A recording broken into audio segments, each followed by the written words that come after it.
Welcome back to CBS This Morning. A Georgia man charged with killing a teenage girl claims he shot her in self-defense after a racist attack. Now his lawyers want the state's Stand Your Ground law to clear him.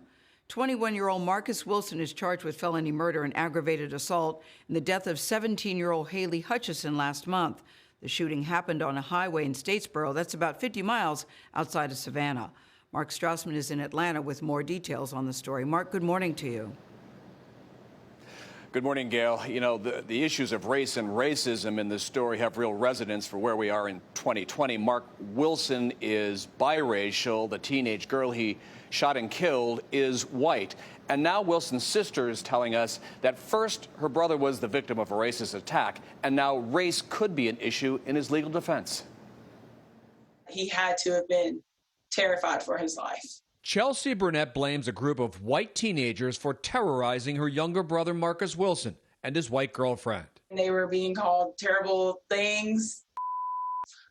She was being called a lover, and they were truly being hunted down. According to police records we obtained, just after midnight on June 14th, 5 white teenagers rode in a Silverado pickup truck. A teenage passenger in the car claims the shooting was unprovoked, that a car pulled up next to them and fired several shots. One went through the truck's back window and hit 17-year-old Haley Hutchison riding in the back seat. She died. Wilson, driving the car, faces a charge of felony murder. Before a court-ordered gag order, Wilson's lawyers said the teens harassed him in traffic, targeting him because he's black, that he only shot at them after he heard something hit his car. They attempted to run him off the road. According to police documents, the driver in the truck admitted the teens were drinking before the shooting. Police found a beer can near the shooting scene, suggesting it may have been thrown. A passenger told police he did not remember anyone throwing it at Wilson's car. Haley Hutchison's family declined to speak to us. Last month, her friends and family remembered her with this candlelight vigil.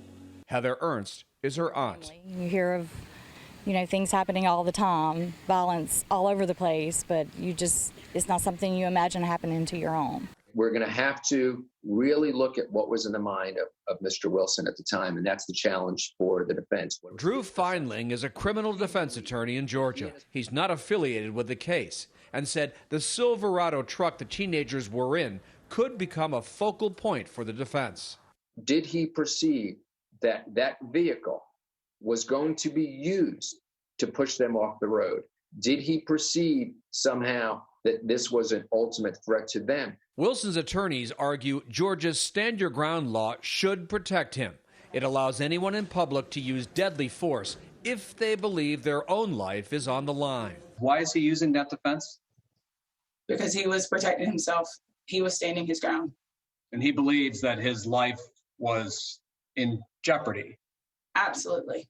26 states currently have Stand Your Ground laws. It's been a controversial legal defense.